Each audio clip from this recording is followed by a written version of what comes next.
Vamos a preguntarnos realmente qué se está haciendo a nivel de calidad y control de la calidad en la construcción de productos software. Y esa pregunta se la formulamos a Óscar Méndez, que es de Paradigma Tecnológico, ¿vale? Muy bien, fenomenal. Bueno, pues yo creo que mi charla va a ser un poco disruptiva respecto a lo que venís viendo hasta ahora. Nosotros hemos orientado la charla con un enfoque muy práctico, es decir, la calidad del producto en el desarrollo real, en el desarrollo sobre todo de nuevas tecnologías, en tecnologías Internet, tecnologías cloud, tecnologías Big Data, cómo se está llevando a cabo esa calidad. Dicho de otra manera, en las empresas que realmente están haciendo software bien en el mundo, incluyendo Google, incluyendo Yahoo, incluyendo Oracle, incluyendo Salesforce, etcétera, ¿cómo se está consiguiendo los niveles de calidad que están teniendo en sus productos? Bueno, pues es lo que voy a intentar contaros de alguna manera. Lo primero es definición de calidad del producto. ¿Qué es calidad del producto? Para nosotros la calidad del producto no es solo construirlo de la manera correcta con los procedimientos, sino realmente es construir el producto correcto. ¿Qué quiere decir construir el producto correcto? Que la calidad de un producto parte de su definición, no de su definición en cuanto a sus requerimientos, sino incluso de su definición respecto a la idea de concepción del producto. De ahí parte la calidad de un producto. Por ejemplo, si a alguien se le ocurre a una empresa hacer un producto relacionado con un buscador de Internet, pues puede ser una buena idea, pero ahora no tiene cabida en el mercado. Ese producto no iba a tener ningún éxito. Entonces, desde la idea, mucho antes de los requerimientos, ya parte la calidad del producto. En nuestra experiencia, ¿cómo se llega a la calidad de un producto? Pues se llega con un modelo de colaboración ágil. Esto quiere decir que los modelos de colaboración más tradicionales, con unas metodologías predictivas o waterfall, no pueden dar o no podemos conseguir con ellas un producto de calidad aceptable o de la calidad adecuada. Pues no, por supuesto, son diferentes caminos. El objetivo es el mismo. Puedes ir por este camino o puedes ir por este. ¿Eso quiere decir que no hay que utilizar CMMI o que no hay que utilizar ISOs o que...? Pues no. Son caminos diferentes. ¿Nosotros las utilizamos? No. ¿Recomendamos utilizarlas? Pues tampoco. Y en eso hay que ser muy sinceros. ¿Por qué?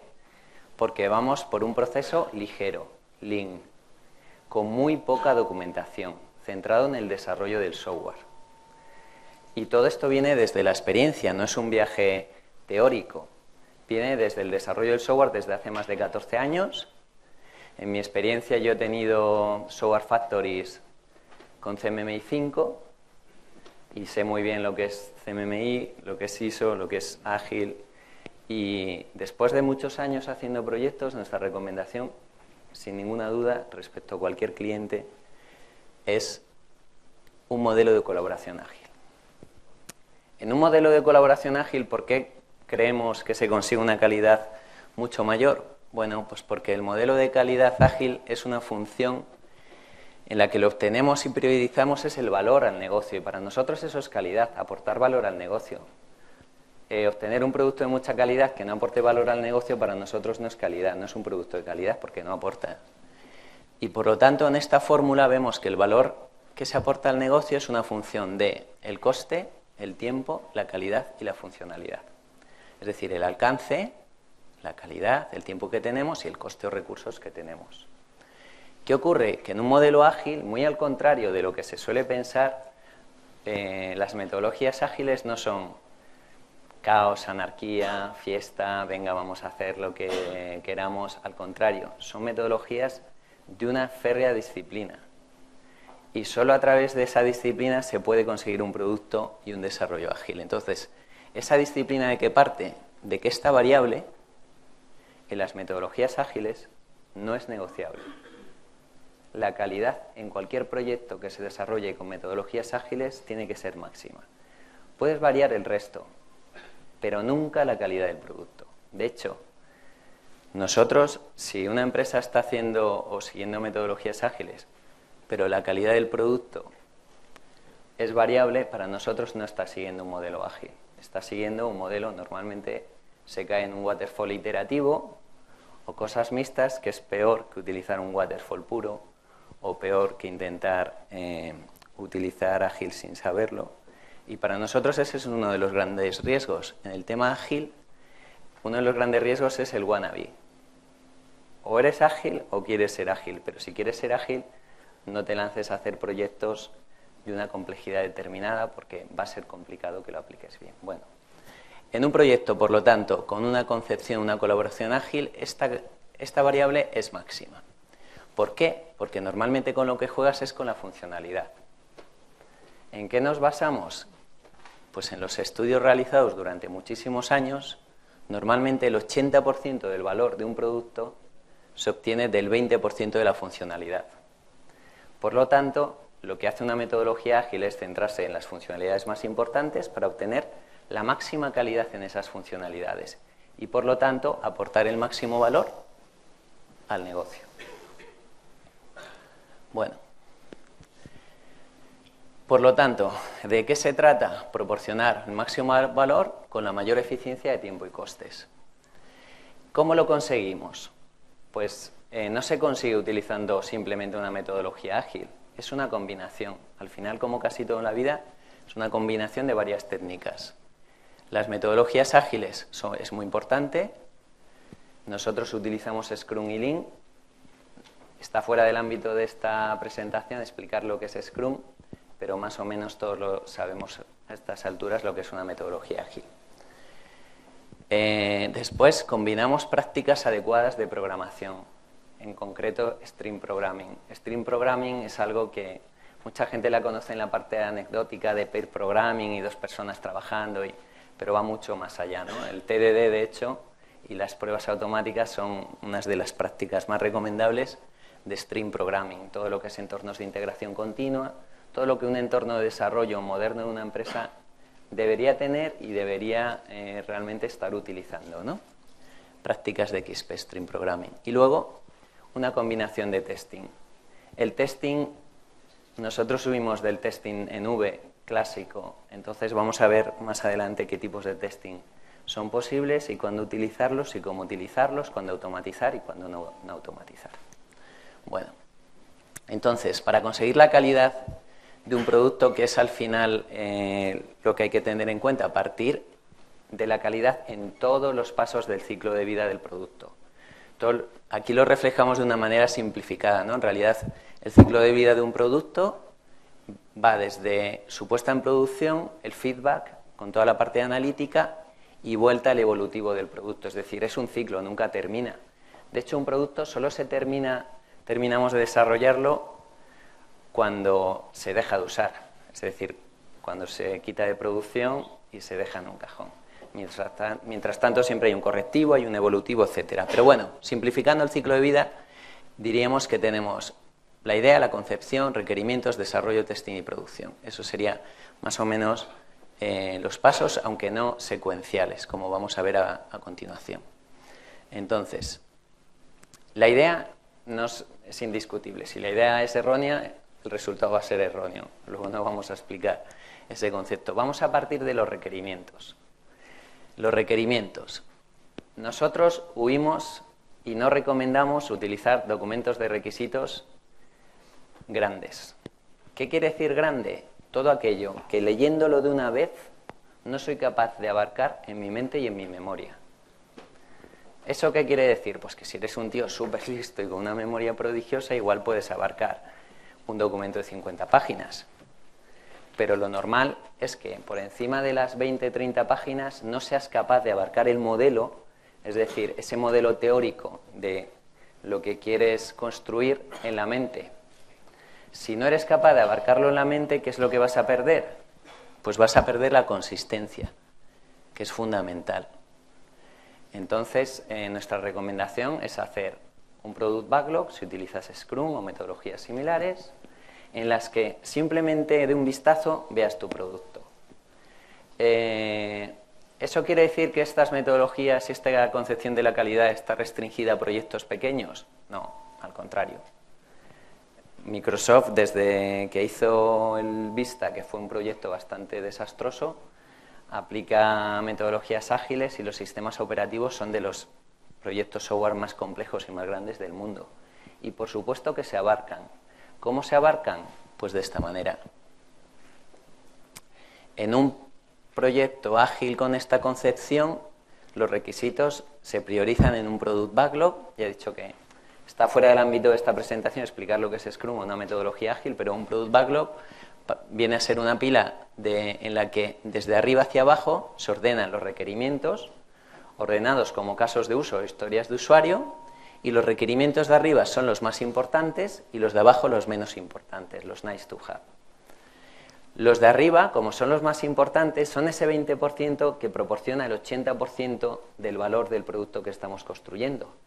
Y por lo tanto son a los que más tiempo le tenemos que dedicar. Entonces, para que un Product Backlog sea abarcable, lo que se hace es, de la mitad hacia abajo, mis casos de uso, mis historias de usuario no están detalladas. Y esto da un poco de miedo. Es como un tema un poco así como de pánico. Si no tengo definido el producto, ¿cuánto voy a tardar? ¿Cuánto me va a costar? No tengo ese detalle. Pues precisamente por eso al principio decíamos que es un proyecto, la calidad máxima se obtiene de un proyecto de colaboración ágil. Tiene que haber un modelo de confianza con el cliente, sea externo o sea interno, pero un modelo de confianza en el que yo hago una estimación más o menos aproximada porque no tengo todo el detalle de lo que voy a hacer, y según esa aproximación de tiempos y de coste, pues me comprometo a intentar hacerlo con respecto a eso. Si luego no puedo, pues lo iremos negociando y es un modelo de confianza. Bueno, el caso es que los requisitos de la mitad y de abajo no están definidos, están a nivel de lo que se llama epics, es decir, una funcionalidad a grosso modo, pero los de arriba, que son los que voy a desarrollar primero, sí que están muy detallados, están divididos en historias de usuario. De tal manera, estos los voy a construir ahora, luego necesito un nivel de detalle grande, pero estos me queda todavía varias iteraciones para construirlos, con lo que siempre de un vistazo veo mi producto y veo la consistencia de los requerimientos.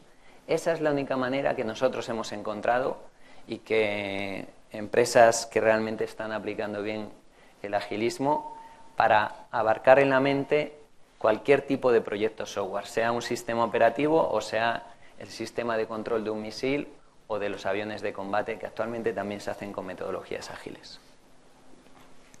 Bueno, otro tema muy importante. Normalmente se piensa que cuando se utiliza una metodología ágil, pues eso, lo que he dicho antes, fiesta, libre albedrío, venga esto, vamos a hacer lo que queramos. Al contrario, la disciplina es absoluta.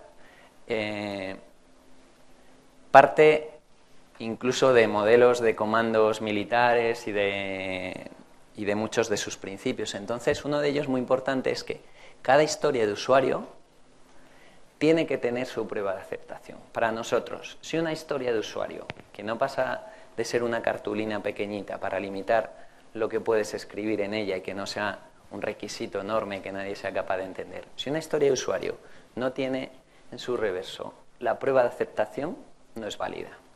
¿Qué nos permite eso? Tener una trazabilidad de las pruebas desde su especificación, pero una trazabilidad además sencilla. Y esto viene del Lean Development. Si no es sencillo tu modelo, si tu modelo de calidad es complejo, no la vas a aplicar. Porque lo complejo en algún momento fallará. Hazlo lo más simple posible.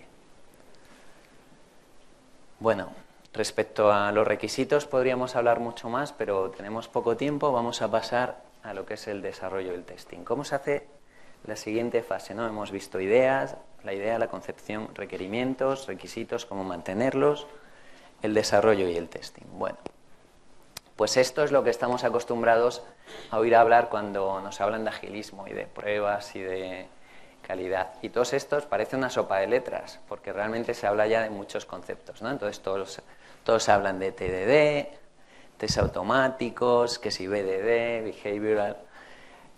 Bueno, en definitiva, nosotros intentamos utilizar todo esto y como veis aquí, aparte de la parte de pruebas en sí misma, se incluye todos los reviews. Y las reviews no suena muy ágil. Dices, jolín, revisiones del código, de buenas prácticas, que tengan comentarios. Suena anti-ágil. Pues son fundamentales. Si no haces code reviews, no vas a tener calidad en el software. Disciplina. Las code reviews, por ejemplo, son una de las mejores prácticas y más férreas que sigue Google. Y ahí hacen code reviews de coste cero. Siempre lo hacen los compañeros entre sí. De hecho, se evalúa a las personas por las code reviews. Tú no puedes ser un arquitecto en Google si tu código no es bueno. Tu código tiene que ser excelente, no bueno. Por lo tanto, olvidémonos de que el agilismo no tiene reviews y no tiene check-ins y cosas así, porque por supuesto que las tiene. Integración continua, pues es básico. No puedes hacer agilismo sin tener un entorno de integración continua. ¿Por qué? Porque como estás iterando continuamente, si yo divido un proyecto en 7 trocitos y cuando llego al quinto tengo que probar todo lo de los anteriores, la prueba primera, ¿cuántas veces la he hecho? 5 veces. Esta o esta y esta. Si no tengo automatizada esa prueba, son recursos, personas que tienen que probar en cada iteración ese trozo de código y esa funcionalidad. Por lo tanto, o tengo un entorno de integración continua y pruebas automáticas, o es imposible utilizar metodologías ágiles. Es como montarte en un coche sin tener gasolina. Es imposible. Bueno, todos sabemos a estas alturas lo que es diseño dirigido a pruebas, etcétera. Entonces no lo voy a explicar. Pruebas automáticas, lo mismo. Hablemos de coberturas, porque esto de las pruebas automáticas es un tema del que todo el mundo habla, que todo el mundo dice que lo está usando y que luego muy pocos están usando. Entonces hablemos de coberturas. ¿Qué cobertura de pruebas automáticas tengo que tener en un proyecto para que tenga una buena calidad? Pues depende, que es lo que los técnicos solemos contestar cuando nos preguntan algo, ¿no? Depende. ¿De qué depende? De lo crítico que sea el software. En un sistema, para nosotros los baremos van. En un sistema no crítico, mínimo tienes que tener un 60%. Y en un sistema crítico, tu cobertura de pruebas automáticas o de regresión tiene que ser mínimo de un 80%. ¿Los 90 y los 100% se cumplen? Puede ser. Nosotros no los hemos visto. Y hemos hecho proyectos de muchísima calidad, pero el 100% es muy difícil de conseguir. Seguramente en los proyectos militares sea un requisito obligatorio, pero por encima de 80% para software de misión crítica, las pruebas de regresión y pruebas automáticas van a tener un resultado fantástico. Otro mito de las pruebas automáticas. ¿Ahorran tiempo de desarrollo? No. Lo aumentan. ¿En cuánto? Entre un 10 y un 20%. Esas son nuestras métricas. Por lo tanto, ¿de qué parte la calidad en un proyecto ágil o calidad total? De la estimación. Si en la estimación del proyecto, cuando estás estimando las historias de usuario, no tienes en cuenta que vas a hacer pruebas automáticas, que vas a hacer BDD, que vas a hacer code reviews, y que vas a hacer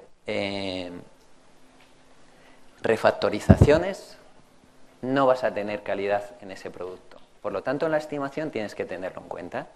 Si en la estimación das unos tiempos y te los recortan, lo primero tienes que decir, porque negocio no puede admitir esas fechas o ese coste, o porque sea un cliente interno o un cliente externo, lo que tienes que decir es, vale, voy a sacrificar la calidad, pero eres tú el que está renunciando a la calidad, no me la exijas luego, porque no voy a ser capaz de cumplirlo y tenemos que ser consecuentes. Las pruebas automáticas cuestan tiempo. Los test de integración cuestan tiempo. Las code reviews cuestan tiempo. Las refactorizaciones requieren tiempo. Y la deuda técnica, que es importantísima corregirla en los proyectos, requiere tiempo. Por lo tanto, si queremos calidad, parte de la estimación inicial. Bueno, esta pirámide supongo que la veréis a lo largo de estas presentaciones más, pero lo que viene a explicar o lo que intento transmitir con esta pirámide es, ¿todas las pruebas tienen que ser automáticas? Pues no, por supuesto que no, es imposible. De hecho, cuanto más complicada sea una prueba, para nosotros uno de los check-ins que hacemos para automatizar una prueba es que si hacer la prueba me lleva más tiempo que el desarrollar esa funcionalidad, en cuanto tenga que modificar la funcionalidad voy a invertir mucho tiempo en rehacer la prueba. Entonces, si es un script muy grande, no hagas la prueba automática, a menos que tengas que repetirla, o sea, un test de regresión muy importante. Entonces, dicho de otra manera, ¿dónde están las manuales? Aquí. Exploratory testing. ¿Exploratory testing en Agile es importante? Fundamental. Es que no puedes sacar un producto sin hacer exploratory testing. Es que es imposible. Es imposible automatizar todas las pruebas. Lo diga quien lo diga. Se pueden automatizar las de regresión, las unitarias. Puedes automatizar las de acceptance test con BDD y con las herramientas que hay en el mercado. Puedes automatizar también las de carga, las de estrés, etcétera. Pero no puedes automatizar las de exploratory, precisamente por su concepción. Son exploratory, son hacer cosas muchas veces que un usuario se le va a ocurrir hacer aunque no sea lógico. Y como el usuario es especialista en hacer justo lo que va a destrozar el producto, pues tienes que hacerlas. Entonces, ¿puedes automatizarlas? No, porque son muy al azar, muy caóticas. Entonces, y además requieren muchísimo tiempo y, por supuesto, pues otras que no sea práctico automatizar. Entonces, aquí esta pirámide se sigue para ver hasta dónde automatizo, cuándo no automatizo. ¿Eso quiere decir que las pruebas de integración o ya en producción no las automatice y que no? Tenemos que hacer un esfuerzo en esta parte, un esfuerzo muy grande, porque los acceptantes, aquí todavía las empresas están haciendo buenas prácticas o intentándolo. El TDD ya está como muy aceptado, ¿no? Con coberturas pequeñas, la realidad. Nosotros no vemos coberturas grandes, pero bueno, ya se están haciendo. Aquí se están haciendo menos. BDD se está utilizando bastante menos de lo que se debiera en España. Entonces, aquí hay que hacer un esfuerzo y es lo que os recomendamos, hacer BDD. Hay herramientas excelentes para hacer test de integración que automatizan pruebas. Y en el tema de las pruebas de estrés, pues bueno, sí que se están utilizando herramientas y se están automatizando. Bueno, otro tema en cuanto al desarrollo, muy importante. ¿Las metodologías ágiles son no documentación?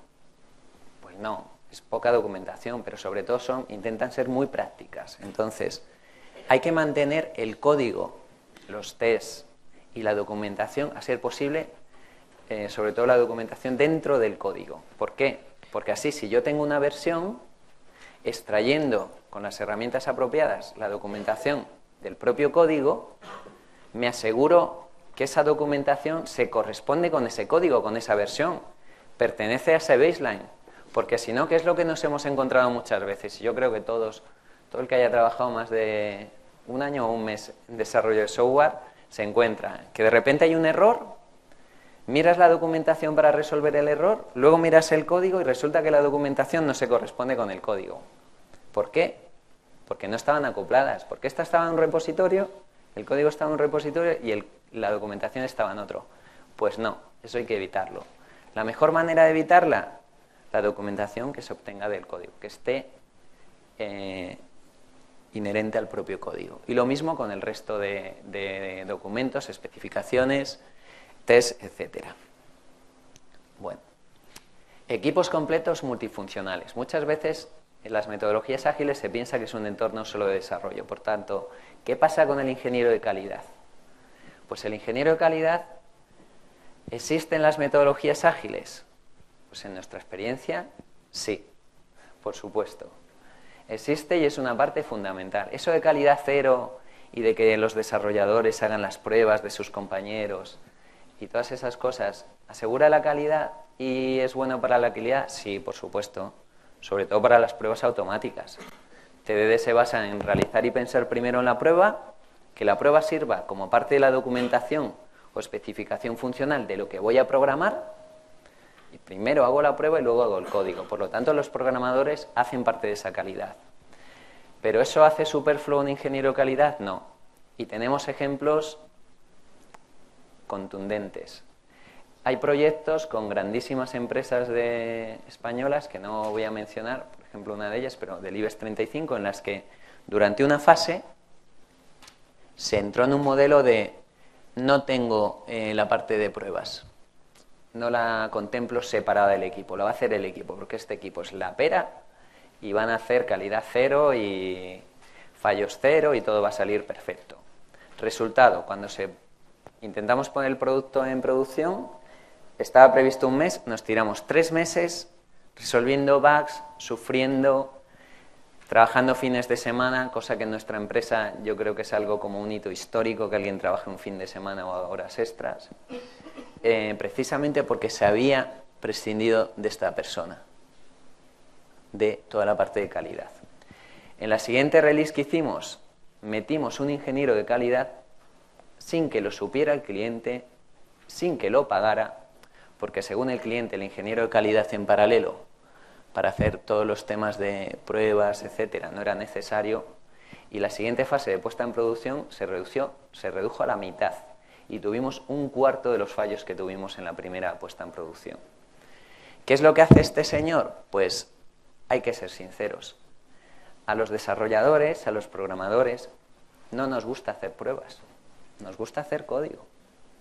Por lo tanto, haciendo pruebas no somos buenos. Requiere una disciplina y un esfuerzo mental el mero hecho de hacer las pruebas automáticas, ni que decir las pruebas de integración. Entonces, este señor, el ingeniero de calidad, ¿qué hace?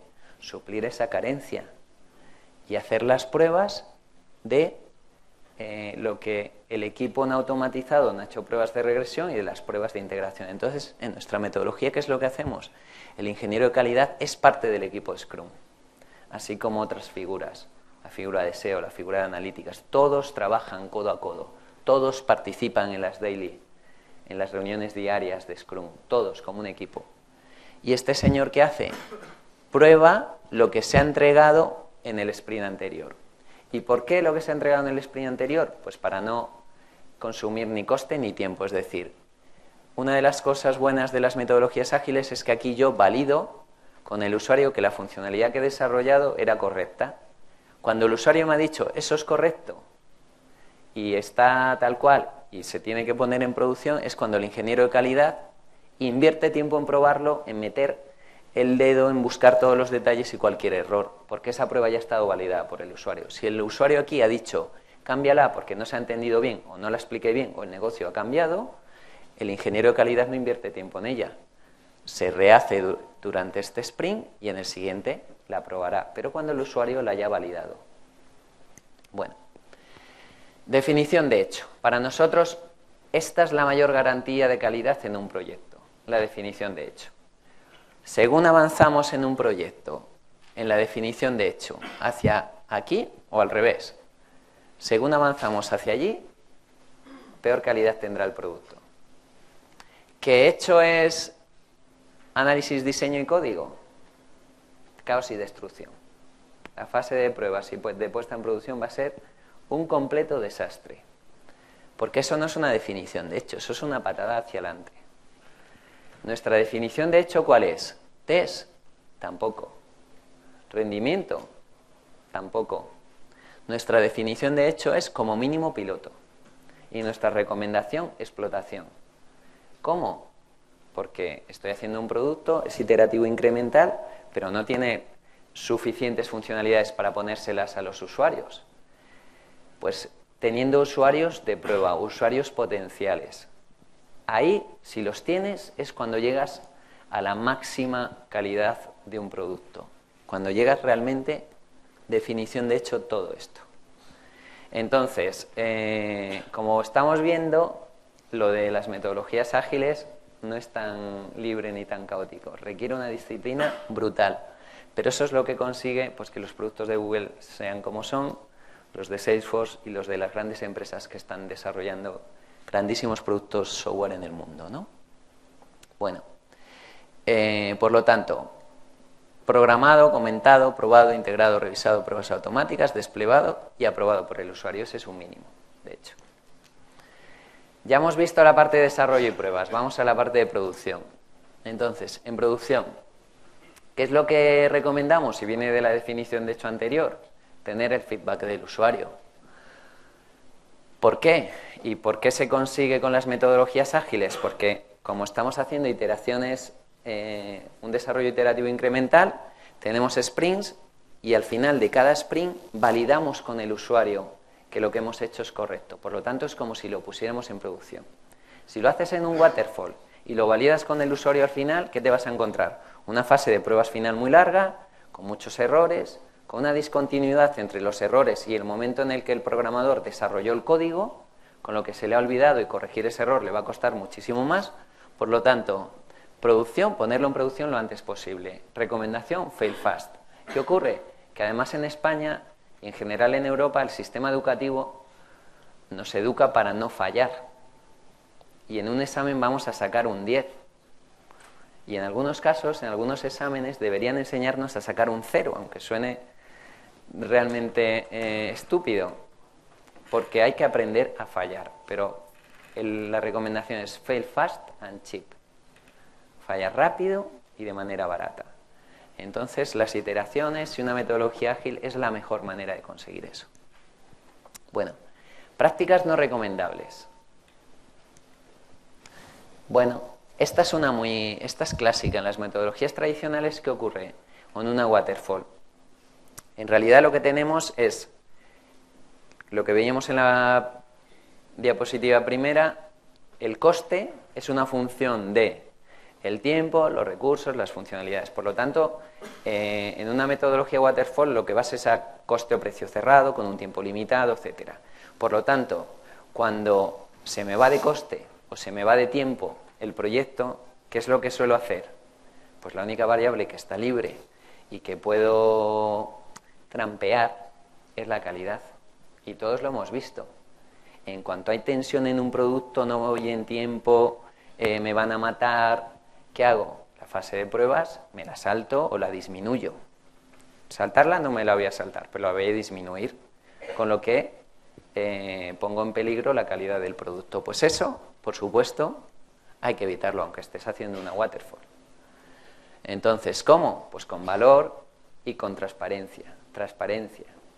Si me he retrasado, hay que decirlo. Nos hemos retrasado por esto y por esto. Y no voy a sacrificar la calidad. Es decir, nunca jugar con la calidad como una variable. La calidad no se toca, siempre es máximo. Bueno, otra solución. Voy a hacer un hecho trampeado. Voy a poner en producción el proyecto aunque sé que va a tener errores. Y eso también todos los hemos vivido y eso sí que es una pesadilla. Porque encima pones un producto en real cara a los usuarios para cumplir tiempo y coste y para que no se note que te has retrasado y que el proyecto ha sido un desastre, sabiendo que tiene un mogollón de errores. ¿Y quién los va a detectar? El usuario. ¿Y cuándo los vas a tener que corregir? Pues vas a tener que reparar el avión en vuelo. Y eso sí que es peligroso. Entonces, esta es mala, pero esta es nefasta. Entonces esta hay que evitarla. Bueno, otro tema curioso, sobre todo en Europa y desgraciadamente yo creo que en España. Técnicas de reducción de calidad. Hacer horas extras y fines de semana. Las horas extras y trabajar los fines de semana disminuye el talento.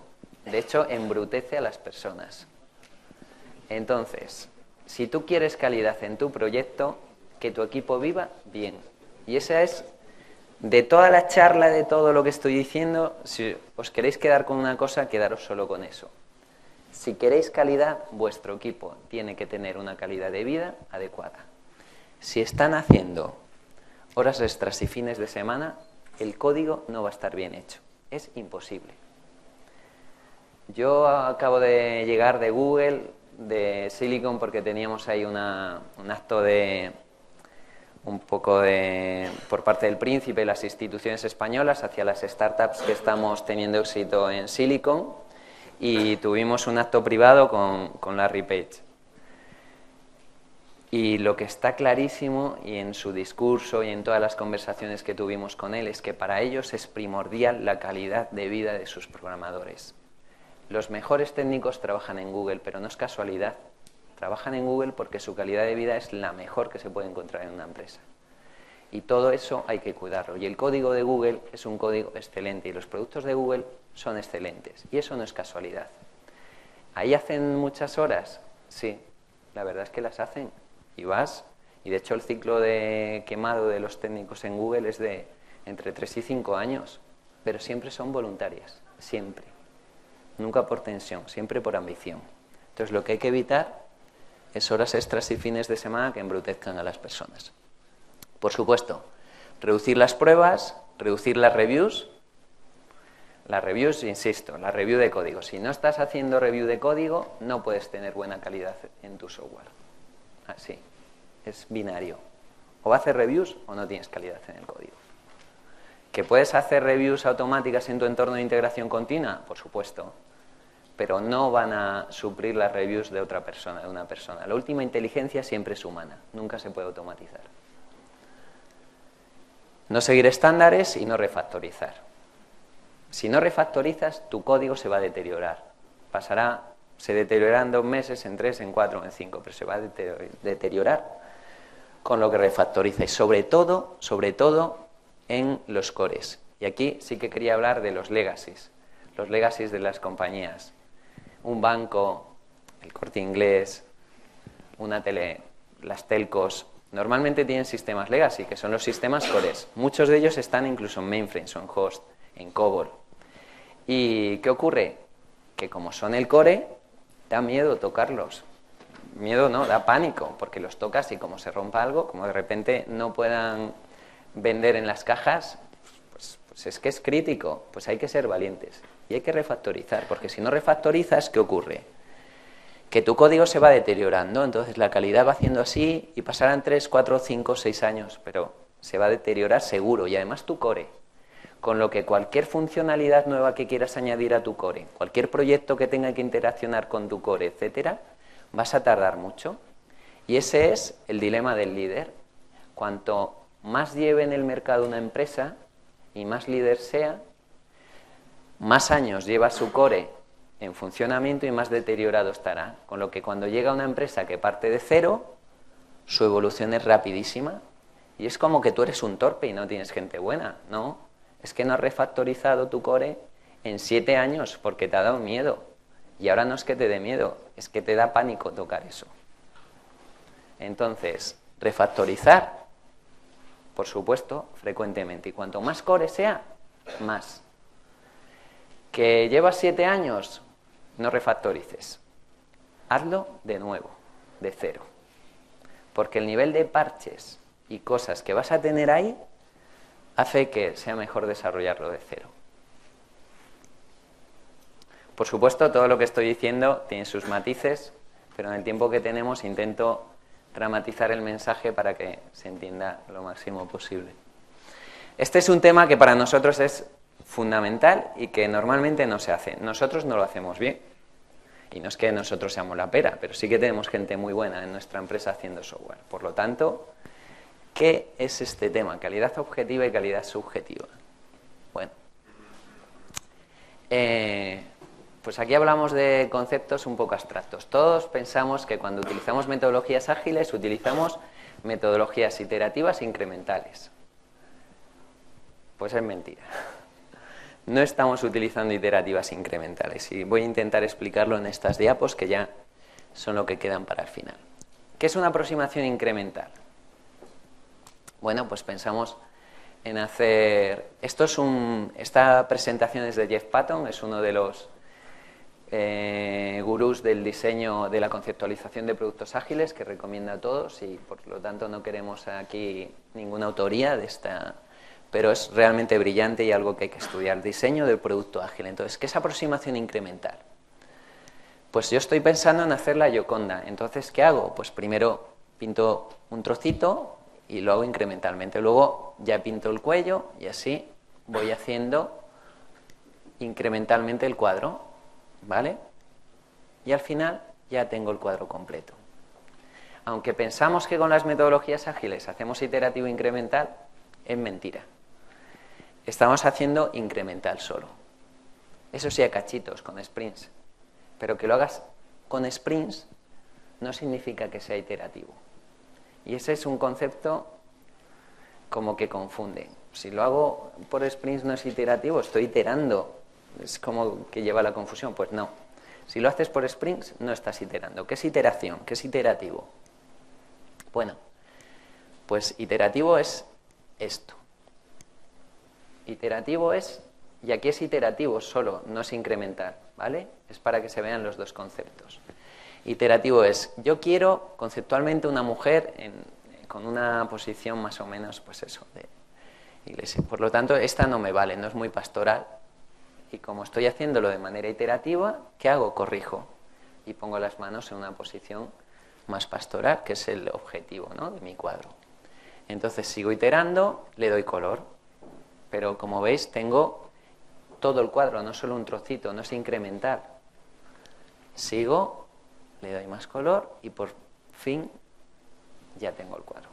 ¿Esto qué quiere decir? Pues que, entre otras cosas, que el pintor entre este paso y este paso se pegó una panza de trabajar, porque se ve que ha mejorado y ha evolucionado muchísimo, ¿no?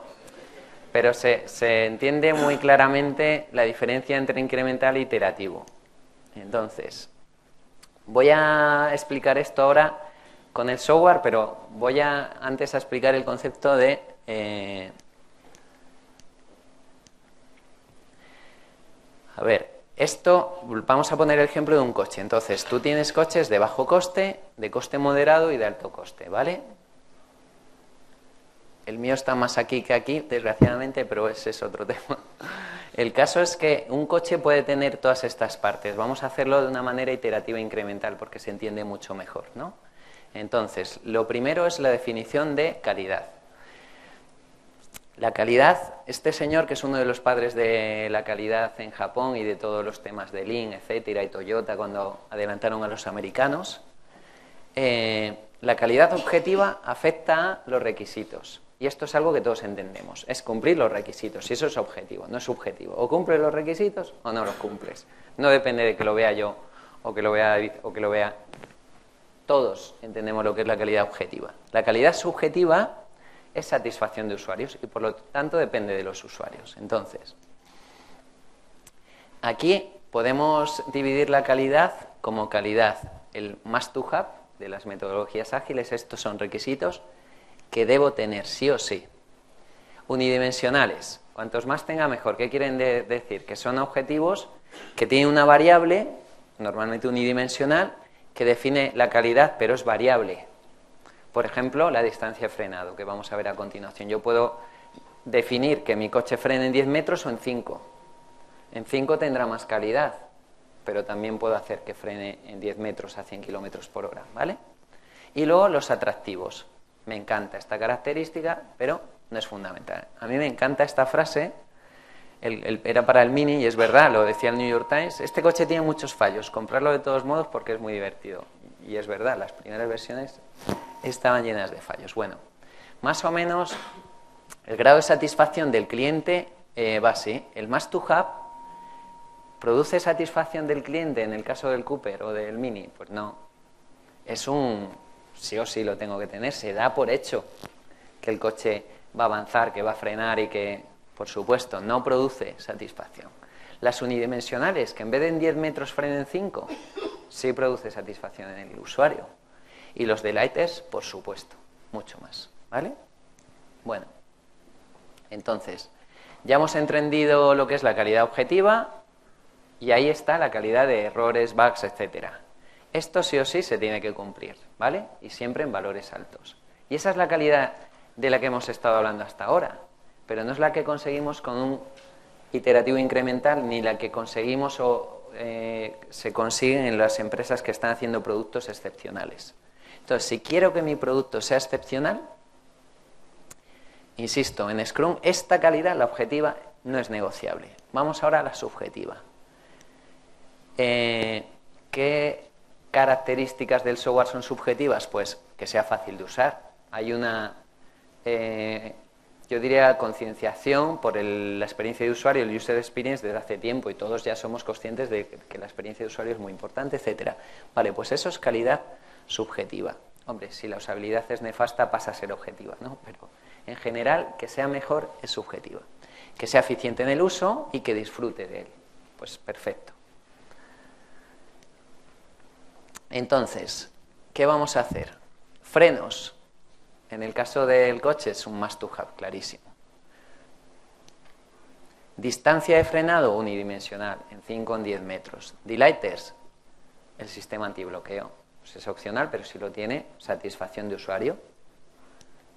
Y el último, luz de aviso en el cuadro. Cuando bloqueo las ruedas, pues es un delighter, pero la satisfacción de usuario va creciendo según los tenemos. Se entiende claramente, ¿no? Pues vamos a verlo ya todo esto en un enfoque incremental. Vamos a construir el coche de manera incremental para ver lo que pasa cuando construimos software de manera incremental. Bueno, vamos a hacer 4 sprints. Entonces, en el primer sprint, ¿qué hacemos? Incrementar. Así es como desarrollamos software realmente cuando utilizamos metodologías ágiles o un waterfall incremental como pueda ser el RUP, el proceso unificado de Rational que muchas empresas todavía siguen usando, ¿vale? Esto es lo que realmente normalmente se está haciendo, incrementar. ¿Qué hago? Hago primero el sistema de ventas o de usuarios y lo hago incremental y hago esto. Siguiente sprint, esto sería el primer sprint. Siguiente sprint, ya termino motor, transmisión y hago la suspensión. Siguiente, frenos. Y último sprint, ups, sin ruedas no voy a poder vender el coche. Lo hemos hecho incrementar y algo ha fallado. Bueno, entonces vamos a ver en la división de tareas, ¿cómo conseguir evitar eso? Pues hacer un iterativo incremental. ¿Y ese iterativo incremental en qué consiste? Pues tengo desde la fase de definición de mi producto que definir el producto en una serie de categorías de calidad, tanto objetivas como subjetivas. Entonces, necesidad básica, pues eso es objetivo. Tengo que hacer esa funcionalidad con eso como mínimo. Capacidad y flexibilidad, pues ya pasa a ser más subjetivo, es decir, seguridad, usabilidad, rendimiento, sex appeal. Un ejemplo concreto, pues en un formulario. Un formulario, la necesidad básica que sería campos necesarios sin validaciones. Capacidad y flexibilidad, formulario con campos opcionales. Seguridad, validaciones. Usabilidad, autocompletado, diseño visual, etc. Se entiende lo que es dividir un mismo requisito, una misma historia de usuarios en varios conceptos. Pues ahora vamos a construir el coche de manera iterativa e incremental. ¿Qué es lo que hemos hecho? Hemos dividido cada característica en diferentes categorías.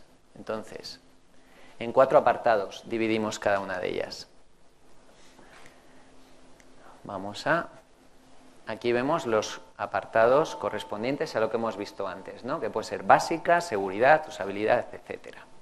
En el primer sprint hacemos un poquito de todos, como el cuadro de la Gioconda que veíamos al principio.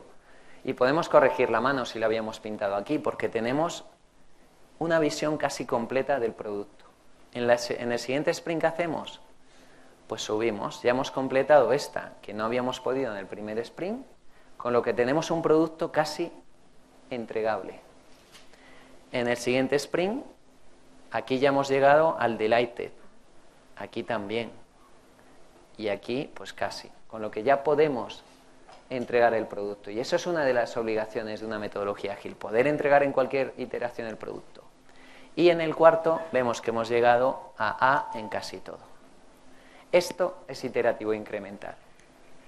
La manera de hacer el software para nosotros de calidad, ¿cuál es? Hacerlo iterativo incremental. ¿Qué implica eso? Que cada funcionalidad la tienes que dividir en 4 apartados. Pues no es mucho. ¿Qué hacemos nosotros? En 2. Uno es funcionalidad básica y otro es funcionalidad avanzada. La avanzada, que incluye las excepciones, es como cuanto más listo eres, más piensas para un requerimiento qué excepciones hay y más lo complicas. Entonces, pues no, hazlo sencillo, intenta hacer tu producto completo, todo, y cuando lo tengas completo, empieza a hacer cada historia de usuario en la parte avanzada. Esa es una manera real de hacer iterativo incremental. Si no haces eso, no es iterativo incremental. Bueno, al final, nuestra recomendación: historias de usuarios rebajadas agresivamente, constrúyelas para tener tu software construido de una manera muy rápida y a partir de ahí ve mejorándolo. Esa es nuestra recomendación.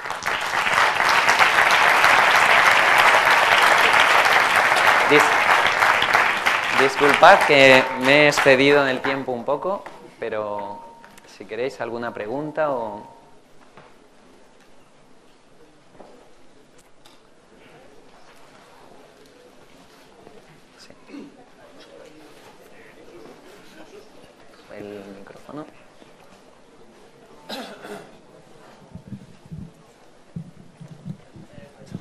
Hola, Nazareno Ávila de Minecraft. Al principio de la presentación hablabas de la relación de confianza entre ustedes y los clientes, o entre un integrador y el cliente. ¿Cómo ves la madurez de esa mentalidad en las empresas locales? Pues tengo que verificar primero qué clientes nuestros están aquí. Pero siendo honestos, en algunos casos, en general, en todos los casos, se está haciendo y se tiene una voluntad de madurez y de camino hacia ese modelo de confianza. La voluntad existe. La realidad es bastante complicada. En muy pocos casos se da ese modelo de confianza. Se intenta utilizar metodologías ágiles, pero te dicen, bueno, sí, este modelo, este proyecto va a seguir Scrum, pero tiene que estar en este tiempo y con este coste. Entonces dices tú, a ver, perdón. Entonces, pues es complicado, ¿no? ¿Estamos trabajando con algún cliente español en un modelo ágil, en un modelo de confianza? Sí. ¿En qué casos? Cuando ya hemos hecho un proyecto para ellos, sí, cuando hemos ganado esa confianza. Sí. En ese caso sí que trabajamos en ese modelo o en un modelo de proyecto ágil con precio cerrado con una gestión de cambios adecuado. Es más complicado, es menos rápido, pero también estamos trabajando de esa manera bastante eficientemente, incluso con empresas hiperpesadas, grandes sí, bancos, grandes telcos, grandes. ¿Y cómo crees que es esa, digamos, las razones de esa desconfianza? ¿Es por la mentalidad de los directivos o por experiencias malas con otros proveedores? Pues yo creo que en la pregunta está la respuesta, en las dos. Es decir, todo se basa en experiencias. Ha habido unas fases de nuestra profesión de desarrollo del software con las burbujas de Internet, con los proyectos de grandes RPs, con SAP. Yo siempre digo de broma que SAP hay que reencarnarse 3 veces con SAP. Haces una vez el proyecto, otra vez lo medio haces bien y la tercera ya, vez que haces el proyecto, haces que funcione. Eso que produce experiencias nefastas en los usuarios y todos tenemos algún recuerdo de algún proyecto catastrófico. Por lo tanto, habiendo tenido esas experiencias, pues es difícil entrar en un modelo de confianza. ¿Cuándo entras? Cuando le demuestras a ese cliente que realmente estas metodologías funcionan y que son mucho mejores. Yo no voy a hablar de los casos malos, pero sí que puedo hablar de los casos buenos. Mutua Madrileña es una empresa muy compleja, muy grande, en la que las metodologías ágiles no es nada sencillo aplicar. Hicimos un primer proyecto con metodologías ágiles que fue un gran éxito y a partir de ahí el resto los estamos haciendo en modelos de confianza y está siendo fantástico. Y como Mutua se dan a otros muchos clientes. Gracias. Me voy a contradecir a mí mismo. Vamos a hacer una última pregunta y nos tenemos que ir porque si no los del comedor nos van a matar, ¿vale? Aunque luego vamos a estar aquí y seguimos debatiendo sobre lo que queráis, ¿vale?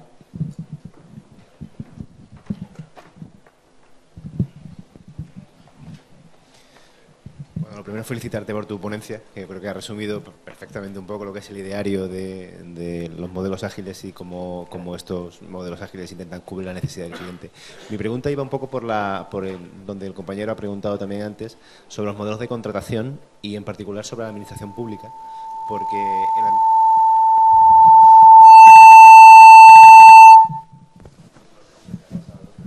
Bueno, si quieres... He mencionado a la bicha.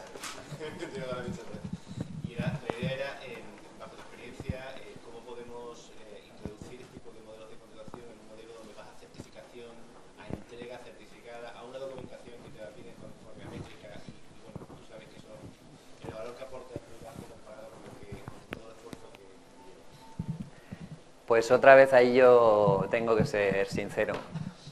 Nosotros, una de las cosas que hacemos, nuestro principal valor